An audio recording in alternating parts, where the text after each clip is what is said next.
сайн байцгаана уу? Сувдаа байна. За ээлжит book review-гээрээ уулзцааж байна. Энэ удаагийн ном бол Нухчаа гэд Sid Godin-ий бичсэн ном байгаа. Маш богинохон. За энэ номыгаа мэдээж эрэг оюуны зураглалаараа хийгээд ингэж тэмдэглэлээ бас давхар хөтөлсөн. За тэгээд энэ тэмдэглэлээ харангаа энэ номын талаарх агуулгуудыг өөрийнхоороо товчлаад хүргье. За тэгэхээр энэ ном ерөнхийдөө ийм хоёр бүлэгт ерөнхийдөө хуваагдсан. Тэгээ Sid Godin-ий номнууд ер нь анзаарвал ингэж бүлэгүүд гэдэг юм уу. Тэгээд доторх ийм агуулгуудыг нь задлсан байдлаар нэх их тэгж байдаггүй. Өмнө нь болохоор энэ хүний ийм хоёр номыг нь бас уншиж исэн. This is Marketing, The Practice гэдэг номнуудыг нь уншиж исэн. Тэгэхээр Sid Godin ямар хуу одоо хэв маягаар бичдэг гэдгийг нь ерөнхийдөө айгүй сайн мэднэ. За та бүхэн ч гэсэн өмнөх энэ номнуудыг нь уншиж исэн бол ингээд баг одоо нэг параграфтай гэдэг юм уу тэгээ дээрээ гарчигтай одоо өөрөө өдөр тутамдаа сошиал медиа дээрээ оруулдаг зүйлүүдийгээ нэгтгээд юм базаад ерөнхийдөө ном дандаа болгож гаргадаг гэд өөрийнх нь нөгөө нэг блогуудын та бүхэн хэрэгс уншиж исэн бол мэдэх байх. За тэгээд Нухчаа гэдэг номыг сонгож авсан. За яагаад энэ номыг сонгож авсан бэ гэхээр ихэнх дагагчд маань угаасаа бүтээлч чадвар бүтээлч сэтгэлгээтэй холбоотой зүйлсийг маш их асуудаг. За тэгэхээр магадгүй та ингээ өөрийнхөө бүтээлч карьерийг одоо бүтээлч ажил хэргийг ингээд сонгоод явах гэж байгаа энэ үед тэ эсвэл одоо өөрийнхөө одоо хийж байгаа төслийг болмоор санагдаа, шин зүйл эхлүүлмээр санагдаад гэхдээ яаж гэдгийг мэдгүй байгаа энэ цаг хугацаа хэрвээ энэ байх юм бол Нухчаа гэдэг номыг бас уншаад үзээрэй. Тэгэхэд орхиод явах уу, үргэлжлүүлэн зүтгэх үү гэдгээ бид нэр одоо мэдэх хэрэгтэй гэсэн ийм одоо юугаар бичигдсэн ном байгаа. За тэгээд хоёр хэсэгтэй энэ ном маань эхний хэсэг нь бол дэлхийн шилдэг байх гэдгийг хангалттай ойлгож үнэлдэггүй. Тэгэхээр бид нар энэ хүн бол одоо ингээл маркетингийн талаар маш их ном бичсэн, бүтээлч одоо ажил хийх талаараас маш их номнууд ингээд бичсэн байгаа. За тэгээд дэлхийн шилдэг нь болох гэдэг одоо үгийг бол ер нь л энэ хүний номнуудаас байнга ер нь харж болно. За тэгэхээр биднэрт өгдөг зөвлөгөө болохоор хизээч битгий шантар те шантрагчд ялдаггүй юм гэдэг зөвлөгөө байдаг. Гэхдээ энэ хүний хараад энэ бол одоо муу зөвлөгөө байна. Ялагчд альва зүйлийг орхих болох нь илбэг. Ялгаан тэд зөв зүйлээсээ зөв цагтаа салж чаддаг. Тэ зөв зүйлээсээ зөв цагт салж чаддаг. Энэ л ялагчдыг одоо яллагч болж чадахгүй байгаа хүмүүсээс ялгаруулж харуулдаг гэж ойлгож байна. За тэгэхээр Нухчаа гэдэг энэ ном The Deep гэд монголоор л Нухчаа гэж орчуулсан тийм ээ. Хар нүх гэж энэ хүн одоо тайлбарсан. Та ингээд нэг хар нүхтэй зууралдаад ингээд гарч чадахгүй ингээд яваад байгаа энэ нэг те яах юм бэ? Энэ Нухчаатай таарчглаа би тэгвэл яах юм бэ? Буруу зүйлийг бол орхих хэрэгтэй. Зөв зүйлстэйгээ бол зууралдаад яваад ах хэрэгтэй. Тэгээ аль нэгийг нь заавал хийж чадах эр зориг төсвөр хатуужилтай бай. Тэ энэ юмыг болно гэдэг чинь ийм одоо зориг шаардлагатай. Та ингээд хийж байгаа хэдэн жил хөдөлмөрсөн зүйлээ болгочих магадгүй. Тийм учраас эр зоригтой бай. Зөв зүйлтэйгээ зууралдаад явцсан бол төсвөр хатуужилтай бай гэдэг талаарх ном гэсэн үг. За тэгээд дэлхийн шилдэг байхын гайхам үнцэн гэсэн бас нэг хэсэг байгаа. Тэгэхээр одоо та хийж байгаа зүйлдээ дэлхийн хамгийн шилдэг байхын төлөө хийх хэрэгтэй. За тэгээд Zipf-ийн хууль гэдэг ийм хуулийг энэ дээр тайлбарласан байгаа. За энэ дээр яаж байгаа вэ гэхээр ялагчд хамгийн хүртдэг. Бүх одоо тогооны өрмийг нь хүртдэг гэсэн үг тий. Учир нь нийгэм ялагчдад дуртай. Тэргүүлж явж байгаа хамгийн мундаг байгаа хүмүүст дуртай. Нийгэм гэдэг чинь одоо бидний одоо нэгдэлтэй олон хүмүүсийн нэгдэл шүү дээ. Тэгэхээр энэ дээр ингээд нэг жишээ авсан байгаа юм л да. Vanilla ice cream гэд би энэ дээрээ тэмдэглэсэн. За энэ яаж байгаа вэ гэхлээр одоо бүх зарим хүний амтнуудыг одоо нөгөө нэг хамгийн алдартай одоо хүмүүсийн авах дуртай амтд нь юу вэ гэж асуухлаар ванила хамгийн өндөр байд юм байна. Тэгээд номер 1 тоглогч гэсэн үг тий. Тэгээ энэ номер 1 тоглогч байх бусад амтнуудыг нь гаргах одоо бусад амтуудаар өрсөлдөх гэдэг нэг ийм зүйл байгаа. За тэгэхээр энэ бусад амтнуудыг болохоор нийлбэр нь ингээд ийм баг одоо борлуулалттай байдаг гэж үзээд энийг болохоор long tailed гэж одоо ийм хиллэг байдаг. The long tail гэдэг. За тэгэхээр одоо digital disruption болсноор long tail-үүд айгу чухал болсон гэж ярьдаг. Гэхдээ энэ хүний санаанууд болохоор short head нь бай. Ийм богинохон толгой нь бай. Тэг яагаад вэ гэхлээр одоо ийм ялагчд хамгийн одоо дээд байгаа хүмүүс бол хамаг их борлуулалтыг нь авдимаа гэж хэлж байгаа юм. Тэгээд энэ борлуулалтыг нас энэ номон дээрээ ч гэсэн харуулсан байсан. Одоо бусад тоглогчдоос одоо бусад амтнуудаас бол хэд дахин их тэ 10 100 дахин их одоо борлуулалтад хийдэг гэсэн байна. За тэгээд ховор эрэлт ихтэй байх хэрэгтэй. Та бол өөрөө ховор эрэлт ихтэй зүйл байх хэрэгтэй. Эсвэл таны бүтээж байгаа бүтээгдэхүүн ч юм уу те. Тэгээ энэ бол альвайг үн цэнтэй болгодог зүйл. Тэгээ бодоод үзэхээр бид нар ховор зүйлсрэг татагддаг те. Цөөн гарсан зүйл, limited гэдэг юм, exclusive гэл те. Цөөн тоотой зүйл үнэтэй байдаг. Ховор байгаагийн зүйл нь одоо үн цэн нь бол маш их үн цэнтэй болж байгаа гэсэн үг те. Тэгээд энүүгээрээ ч гэсэн одоо нэг Dom Perignon гэдэг за нэрийг нь жоохон буруу дуудаж иж магадгүй ийм дарс шампейн байгаа тий. Энэ бол үнэтэй тий. Гэхдээ энэний үн цэн нь байгаа юм аа. Тэгэд авахыг хүмүүс маш их хүсдэг. Ийм эрэлттэй байдаг бүтээгдэхүүн гэсэн үг. За дэлхийн шилдэг гэж тэгвэл яг юу гэж ойлгох юм бэ тий? Дэлхийн шилдэг байх хэцүү юу гэсэн талаар бас энэ номон дээр ярьдаг. Гэхдээ одоо бол ийм niche marketing гэдэг зүйл одоо хэрвээ бид нар нөгөө нэг маркетинг сайн ойлгодог бол энэ нь бол айгуу сайн ойлгомжтой зүйл те ийм жижиг одоо зах зээлүүдийг хэлж байгаа. За тэгээ Seth Godin-ы This is Marketing гэдэг энэ ном ч гэсэн niche marketing-ийн тухай ерөнхийдөө ярьдаг. За тэгээд бичил зах зээлийнхаа одоо шилдэг нь байх талаар гэж ерөнхийдөө ярьж байгаа. За энэ юу вэ гэхлээр одоо team том одоо нөгөө нэг Blue Ocean-д л өрсөлдөө тийм цусан далаад битгий өрсөлдөөл гэдэг теорем байдаг шүү дээ. Тэгэхээр тэрний талаар тайлбарлаад тэгэхээр миний хувьд шилдэг бүтээгдэхүүн болох хэрэгтэй тий. Одоо хүн альва зүйлийг бодглохлоор тэр зүйлийнх нь хамгийн шилдэг гэж орж ирж байгаа тэр зүйл нь болооч юм niche маркетингийн хамгийн шилдэг нь болоо. Энэ бол ингээд бид нарын авах ёстой зах зээл шүү гэж хэлж байгаа. За тэгээд сургуулаас улбаатай төөрөгдөл гэдэг зүйл биднэрт үүссэн байна. Энэ тэгэхээр юу вэ? Бүх зүйлдээ сайн байх нь ирээдүйн амжилтанд хөтэлдэг гэж биднэрт ер нь заасан. Бүх хичээлүүдээ байх ёстой гэх юм бол сайн сургууль сураад сайн дүнтэй төгсөө тэгээд ингээ гоё ажлын байранд ордгоо гэж ерөнхийдөө биднэрт заадаг. Гэхдээ чөлөөт зах зээлд хийдэг зүйлдээ онцгой сайн нэг нь л ялгардаг юм. Энэ тэгээд нөгөө нэг өрсөлдөөн, тоглоом, зах зээл гэдэг энэ зүйлүүдийг маш их тайлбарлаж байгаа юм л да. Чөлөөт зах зээлд бид нар гараад өрсөлдөж байгаа. Тэгэхээр бүх юм нь ингээд сайн байгаа хүн нэг зүйлдээ гарамгай болсон хүн хоёрын ялгаа нь гарнаа гэдэг зүйлийг хэлж байгаа. За тэгэхээр бид нар одоо шилдэг дэлхийн шилдэг байхын тулд те яах ёстой юм бэ гэдгийг энэ хүн ярих гээд байгаа гэсэн үг. За тэгвэл бид нар тийм 3 төрлийн мөрөө одоо дэлхийн шилдэг болохын тулд ингээд учирнаа. За эхний мөрөө нь бол энэ хүн тайлбарсан нухчаа тийм ээ. Нухчаа. Тэгээд зураг нь бол яг энэ номон дээрх шиг ингээд сайн зүйл рүү ингээд дэшегээ тэмүүлэхийн тулд ийм нэг хар нүх гэх юм уу юм ховл руу ерөнхийдөө яваад орчиж байгаа. За тэгвэл нухчаа гэдэг бол эхлэл төгсрөл гэж байгаа. Төгсгөл бол биш. Төгсрөл хоёрын дундах урт удаан өгсүр зам. Дээшээгээ бид нэр явах гээд байгаа. Ингээд доошоогоо орчоод дээшээгээ өгсөх гээд байгаа ийм зам. Сонирхогч ба мэрэгжлийн хүмүүсийн зүрүү энэ дотор л оршдог. Тэгэхээр нухчаан дотор орчоод болох эсвэл дээшээгээ тэмүүлэхийн хоёрын хооронд л ерөнхийдөө бид нэр явдаг гэсэн үг. За тэгээд гүйцэтгэх захирал байх ер нь бол амархан. Хинч болж болно. Гэхдээ тэнд хүрэх зам бол хэцүү. Хэдэн жил хөдөлмөрсөн те одоо борлуулалт гэдэг юм уу тэгээд маш их юм ачаалттай ажилласан он жилүүд байдаг. Үүнийг давж гардаг хүмүүс нь цөөхөн байд юм аа гэж. За тэгвэл бид нарын хоёр дахь тулгардаг бэрхшээл гэдэг юм уу мориол те мухар гудан байдаг аа. Одоо мухарыг бид нэр ялгаж сурах хэрэгтэй. Тэгээ энийг бол Францаар cul-de-sac гэдэг юм байна. Ажиллаа, зүтгээд, твчээд, гүрийгээд, хичээгээд бид нар яваад хахад ямар ч өөрчлөлт гарахгүй байгаа энэ мөч. Нөхцөл байдлыг илэрхийлнэ. Хэрвээ та мухар зам руу орсон бол энийг бол хаях хэрэгтэй. Одоо дэлхийн шилдэгүүд бол юуг хизээ хаяхаа мэддгээ. Мухар гудам руу орсон бол тэрийгэ яаралтай одоо хаях эр зөрөгтэй байх хэрэгтэй.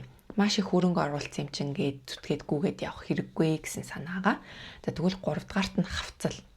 За хавцал бол одоо энэ нөгөө нухчааны яг эсрэг ингээд дээшээгээ явж байгаад ингээд доошоогоо гинт унцдаг.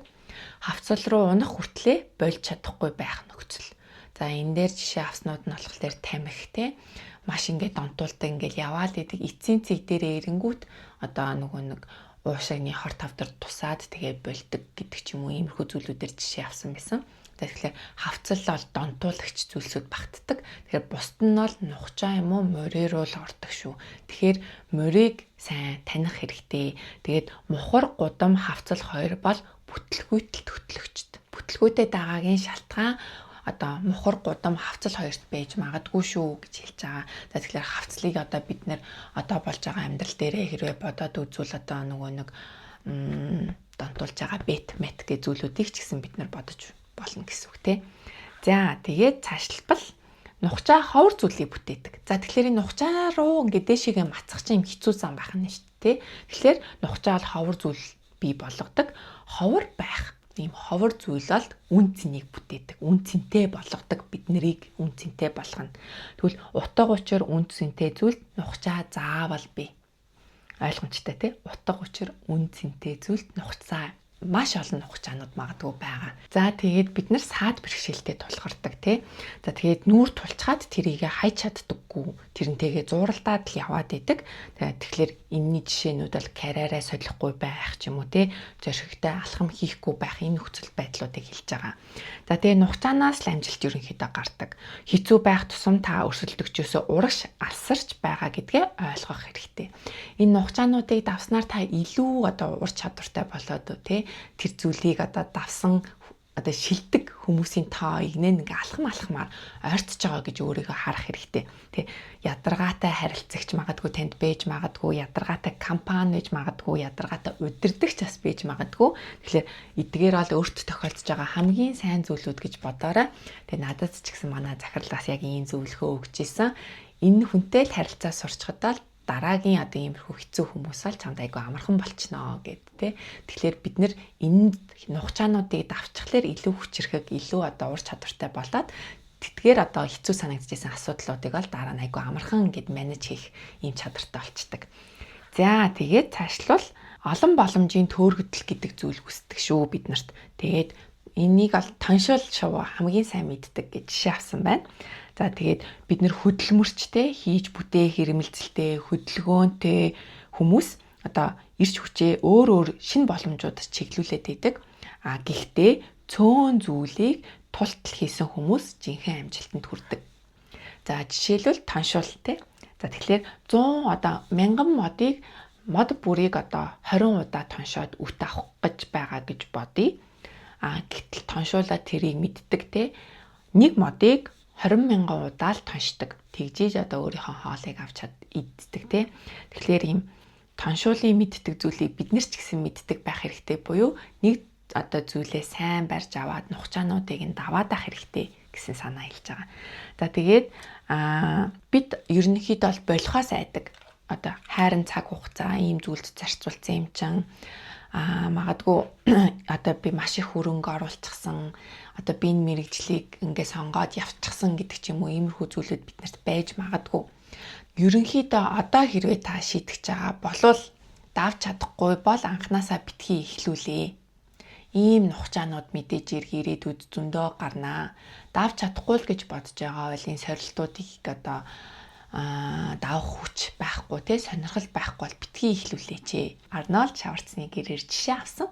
Энэ дээр юу гэсэн бэ гэхээр нөгөө нэг бодибилдингээр хичээлж байгаа хүмүүс одоо бүгд л ингээл ижлэхэн цаг зарцуулж чадна, ижлэхэн ингээд юм өргөж чадна.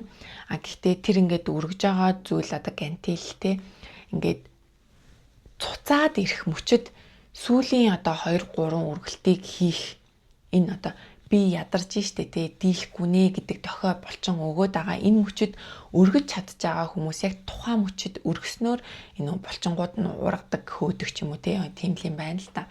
Тэгэхээр энийг хийх одоо зүтгэлтэй одоо хатуучилтай байж чадах юм уу? Энэ өвдөлтийг та төсвөрлөж чадах юм уу? Тийм л тохиолдолд энэ зүйлийгээ эхлүүлээч гэж байгаа. Тэгэхээр бид бол өвдөлтөөс угаасаа айдаг хүн те ингээд гой тав тухтай баймаар идэг. Гэтэ өвдөлтөөс зайс хийгээд байвал та хизээж шилдэг нь болохгүй. За тэгээд таны дэлхийн шилдэг болж чадахгүй байж магад 7 шалтгаан гэд энэ хүн маань 7 шалтгааныг нэрлсэн. Нэгдүгээрт нь цаг хугацаандаа амжаагүй тэгээд л би болцсон. Төсөв мөнгөндөө багтааж чадаагүй тэгээд би болсон. Айцаад авч чадаагүй тэгээд би болсон. Дөрөвт нь эцийг нь үзнэ гэж анханасаа бодоогүй хөнгөн хандсан. Тэгээд би болцсон. Тавдугаарт нь сонирхол ирч хүч тань буураад дундаж төвшөндөө л ханчихсан. Тийм учраас би болцсон. Дийлээгүй, алсаа харалгүй, богино зайн тоглолт хийх гэд анхаарсан. Тэгээд хэцүү болж эхлэнгүүт нь болчихсон. Хамгийн сүүлд нь бүтэхгүй, чадахгүй зүйлдээ шилтгэн болохыг оролдсон. Авьяас чадвар хүрэхгүй учраас би болсон. Гэт иймэрхүү 7 шалтгаан байж магадгүй гэж байгаа юм. За тэгээд ер нь бол нухчаа бол 8 төрлийн нухчаа байдаг гэд нэрлсэн байсан. Ийм 8 төрлийн нухчаа бидний амьдралд өдөр тутамдаа байнга тохиолдож идэг. Тэгэхээр та бүхэн ч гэсэн бас бодоод үзээрэй. Зүгээр товчхон дурдчихъя. Үйлдвэрлэлийн нухчаа, борлуулалтын нухчаа байдаг, боловсролын нухчаа байдаг. Өөрийгөө одоо энэ хүрээ болчлоо. Одоо цаашаа явахгүй нэ гэдэг ч юм уу те. За тэгээд эрсдлийн нухчаа, харилцааны нухчаа, хүмүүстэй хоорондоо харилцаа те. За тэгээд ойлголтын нухчаа, энэ хүрээд л би болцсон гэдэг зүйлүүд, эгоны нухчаа, тэгээд түгээлтийн нухчаа. Үйлдвэрлэлийн нухчаан дээр одоо бизнесээ дөнгөж ингээ гаражнаасаа бид нэр эхэлдэг гэж жишээнүүд те. Гаражнаасаа эхэлж хахад үйлдвэрлэл рүү орох бол ийм том нухчааг давах хэрэгтэй болдог те. Тэгээд хөрөнгө оруулалт шаардлагатай гэдэг ч юм уу. Тэгэхээр эдгээр нухчаануудыг та давахад бэлэн үү гэж асууж байгаа юм.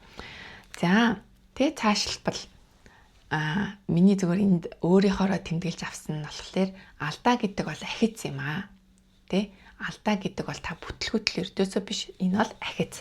За тэгээ нухчааг давж ховрын бараа болоорой гэж өөртөө тэмдэглэж авсан байна. Та нухчааг дараад ховрын бараа болох хэрэгтэй. За тэгээд угаасаа бид нухчаа ингээл амьдралдаа байнга давах юм байна. Тэгвэл нухчааг урьдчилж хар. Ямар нухчаанууд байж болох вэг урьдчилж хараарай. Сэтгэл хөдлөлөөр нухчаа руу яваад орчихдгоо бид нар гэж тэмдэглэж авсан байна. Тэгэд үхлийн хөндөй гэдэг зүйл үүсдэг юм аа. Одоо шилдэг болох ч байгаа хүмүүс ороод нухчаа одоо нухчаан дунд ороод тэрийг даваад шилдэг болж байгаа. Гэхдээ тэр одоо нөгөө нэг одоо явах замыг нь үхлийн хөндөй ерөнхийдөө болгодог гэд энэ дээр Microsoft-ийн жишээ авсан байна. Одоо ороход тэр зах зээлд нэвтрэхэд хэцүү болгодог гэсэн. Тэгээ Microsoft-ийн Office програмууд бол бүр төгстэй эдгээрийг одоо эвдэх боломжтой юм програмууд одоогоор ерөөсөө зохион бүтээгдээгүй байгаа. Яагаад вэ гэхээр одоо Microsoft-ийнхан бол энийг үхлийн хөндөй болгож чадсан. За тэгээ магадгүй та одоо Google-ийг Google Docs, Google Sheets бодож иж магадгүй юм те. Гэхдээ эдгээр програмууд хизээч одоо нөгөө нэг десктоп дээр суудсан ийм програмууд шиг те одоо өндөр хэмжээний гүйцэтгэлтэй ажиллах боломжгүй байдгаас гадна энэ хоёрын ялгаа байгаа. Энэ хоёрын ялгаа нь юу гэх нэг нь үүлэн технологи дээр ажиллаж чинь, нэг нь бол одоо ингээд офлайнч байсан ажиллах горимтой байж болж байгаа те. Тэгэхээр энэ дээр бас ингээд Google-ыг бас жишээ авснаар юу бас харуулж байгаа вэ гэхээр Google бол нич маркетинг руу явсан гэсэн бас ийм санааг хэлж ийсэн. За тэгээд болох.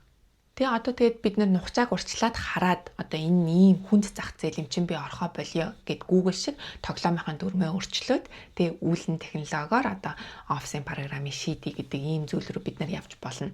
За тэглээд ер нь бол болох гэдэг зүйлийн нөгөө тал нь бол зууралдаад ингэж харгууцалтаад байх ерөөсөө биш юм шүү гэж байгаа юм. Тэгэхээр болохын нөгөө тал нь өөрийгөө дахин зориулах, ахин шинээр зүтгэх юм аа. Тэгээд энэ дээр жишээ авсан нь болохоор марафоны гүйчтэйсэн. Марафон одоо 40 км гүйх явцад 42-д 40 км гүйд явцад ингээл эхнээсээ ингээл хүмүүс шантардсан байна л та. Тэгээд хамгийн их шантардаг хэсэг бол 32 дахь километр дээр хүмүүс хамгийн их шантараад болдог. Тэгээд түүнээс цааш ингээд шантарч байгаа хүмүүсийн тоо огцон буурдаг байхгүй болдог тий. Энэ юунаас болд юм бэ гэхлээр ийм нөгөө нэг барай харагдаад эхэлдэг тий. Нөгөө нэг сэтгэлийн одоо үзүүрт гэрэл асаад, хонгилд маань гэрэл асаад ингэж явчихлаар бид нэр тэрэндээ одоо нөгөө нэг илчлэгдээ цаашаагаа явдаг. За тэгэхээр дундаж одоо энэ марафон гүйчдийн дундчууд нь л тийм 32-аас ахуулаад 32 хүртэл ерөнхийдөө болдог. Гэтэ зууралдаад гэсэн үг ерөөсөө биш те. Шилдэгүүд бол 42 хүртэл явдаг гэсэн санаа байгаа. Тэгээд дундаж хүмүүс зууралцаар байдаг. Тэгээ бүтлгүүтдэг. Бүтлгүүтлийн шалтгаан бол энэ байдаг. Тэгээ ерөнхийдөө миний тэмдэглэж авсан үгэн дээр од болмоор байвал онцгой зүйлийг бүтээ гэж тэмдэглэж авсан байна.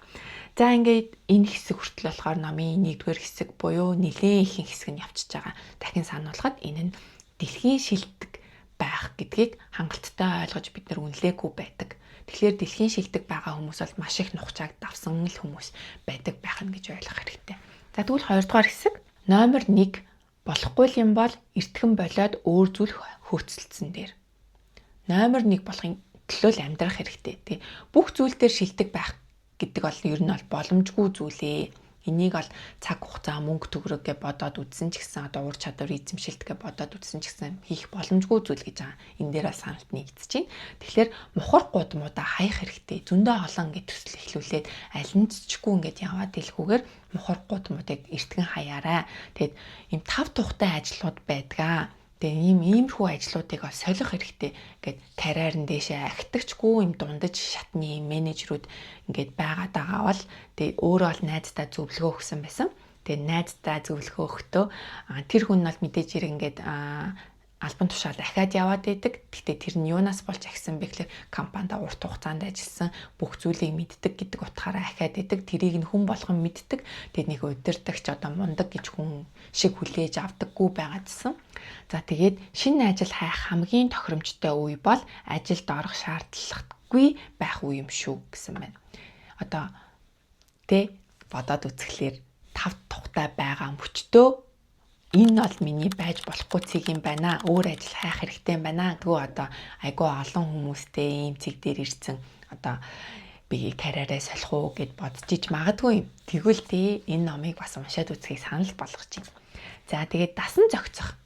Бид нар одоо альва зүйл дасан зохицох хэрэгтэй гэдэг. Дасан зохицох бол одоо шилдэг байхын хамгийн одоо муу зүйлүүдийн нэг та номер 1 болчихдохгүй болно. За тэгэхээр мухар гудмууд руу л орчдөг. Мухар гудамдаа дасаад идэг тий. Хаашаачгүй, наашаачгүй нөгөө нэг боддог бодлууд дээр эргэлдээд идэг.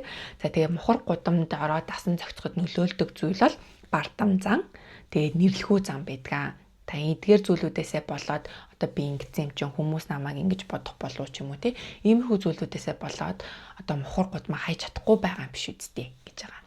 За тэгэхээр энэ дээр авсан жишээ болохоор айгуу гоё. Jurassic Park гэж бид нэр мэддэг Юрийн галвын одоо цэцэрлэгт одоо хүрээлэнтэй. Энэ киноны зохиолч Michael Crichton гэж хүн байт юм байна. Тэгэд энэ хүн болохоор Harvard-ийн одоо ангаах сургуулийн докторийн дараах зэргийн одоо судалгаагаа хийж исэн. Тэгэхээр бүр нэлээд дээд түвшинд хүртлээ явцсан байсан гэж ойлгож байна. Тэгэхээр энэ хүн тэр хүртлээ явчаад өөрийнхөө ажлыг болсон, карьераа болсон, өөрийнхөө дуртай сонирхолтой зүйл рүү орсон. Мис ажилбар хийх бол үнэхээр миний одоо хийхийг хүсдэггүй зүйл юм а гэдгийг хүлээн зөвшөөрөөд мухар гудамдаа байгаа гэдгээ ойлгоод мухар гудамаа хайсан. Тэ энэ эр зэргийг өөрөө гаргасан. Тэгээд өөрийнхөө дуртай зүйл рүү буюу кино зохиол руу орсон нухчаануудыг давхаар одоо аяллаа эхлүүлж үргэлжлүүлсэн гэсэн үг. За тэгээд болохынхаа өмнө одоо магадгүй та ингээд карьерийн төвшөнд ч юм уу ингээд болох ч байгаа эсвэл нэг хийж байгаа ур чадвар эзэмшиж байгаа хэл сурж байгаа би болох уу яах уу гэж бодож иж магадгүй. Тэгвэл ийм 3 асуултыг өөрөөсөө асуугаарай. Нэгдүгээрт би уучраа олохгүй балмагтаад байна уу? Сэтгэл хөөрл ороод байна уу? Айгаад байна уу? Түгшээд байна уу? Тэ? За би хинт нөлөөлөх гэж байна вэ? За нөгөө бардам зан, нэрлэхүү зан орж ирээд хин нэгэнд одоо лаг мундаг гэж харагдах гад байна уу? Яах гад байна уу гэдгээ бодоорой гэсэн. За тэгээ 3-р нь би хэмжиж болох үс ямар үр дүн гаргаж байна вэ? Үр дүнтэй зүйл байгаад байна уу? Нухчаа байна уу? Мухар гудам байна уу гэдгийг хараарай гэсэн. За тэгээд энэ зохиолч маань одоо ном бол жижиг параграфуудаар айгүй их явдаг гэж хэлсэн те. Харуулвал одоо ингээл нэг юм хэлж яхад одоо сэдв хэлж яхад за ингээд дараагийн сэдвүүд нь ингээд ерөнхийдөө явцдаг. Тэгээд одоо ингээд харуул жижигэн ингээл яваад идэг. Тэгэд энийг ерөнхийдөө ингээд нэгтгэж базаж ингээд ойлгох гэхээр нухчааны талаар айгүй их яриад нэг бол одоо зүгээр л бол гэл те нухчаа нь одоо энэ дундаас та гарах хэрэгтэй гэлтгснэ хизээч битгий бол гэх тиймэрхүү юм нөгөө нэг гарчигнууд айгүй ихтэй. Тэгээд магадгүй нөгөө нэг баг багаар ингээд уншихыг хүсдэг хүмүүс байвал энэ айгүй тохиромжтой нөө. За тэгсэн чинь энэ бүхний эцэст одоо би болох стан бахта ингэх стан бахта яах стан бол гээл хүн эргэлзээл би дэлхийн шилтгэн болох стан байна гэл ингээд бодож итэл эцэст нь өгдөг зөвлөгөө нь хамгийн гоё. Та бол гайхалтай нэгэн. Тэгээд димит зүйлд цагаа битгий үрээч гэж хэлж байгаа тий. Мухар гудамудаа хаяач. За хавцлын тухай бол бид нэр ерөөсөө яриаггүй. За тэгээд энэ амьдрал бол гайхалтай амьдрал. Та бол гайхалтай ур чадварыг эзэмших боломжтой одоо потенциалтай хүн. Тэгэхээр дэлхийн шилтгэн бол өөрийнхөө зах зээлийнхаа шилтгэн бол тий. Тэхийн тулд яах ёстой юм бэ? Гайхалтай одоо нухчаануудыг бид нар давах ёстой байна гэж би өөртөө бол тэмдэглэж авсан. Гайхалтай нухчаануудыг одоо давж явсараагаад дэлхийн шилтгэн өөрийнхөө тэр бодож байгаа зүйлийн шилтгэн бид нар болох боломжтой юм байна. Тэгээ бодоод үзэхлээр тийм штэ бид нар нухчаагүй зүйл байхгүй. Нухчааг бид нар давна. Тав тухтай бүстэй байгаад тий дасаад зууралтаад яваад ах хэрэггүй юм байна. За тэгээд аливаа нэг шин зүйл рүү хэрвээ орох гэж байгаа бол нухчааг нь төрүүлж бодох хэрэгтэй юм байна. Би энэ нухчааг давхад бэлэн үү? Би энэ сэтгэлийн зориг хат байна уу? Гэт энэ ном нэг талаараа нэг их судалгаа агуулдаагүй юм шиг мөртлөө нөгөө талаараа нөгөө нэг миний яриад байдаг flow, урсгал сэтгэл зүйтэй ингээ холбоотой сорилт.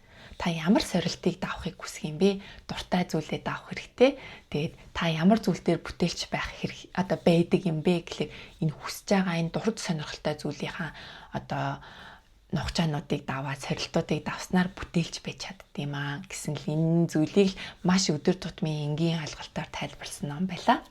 За тэгэхээр энэ жилдээ та ямар нухчаануудыг давахыг хүсэж байна? Ямар мухар гудамудаа орхих вэ гэдгээ сайтар бодоод гайхалтай нухчаануудыг төсвөр хатгуултайгаар даваарай гэж хүсье. За тэгээд таалагдсан бол комент хийрэй. Баяр таа.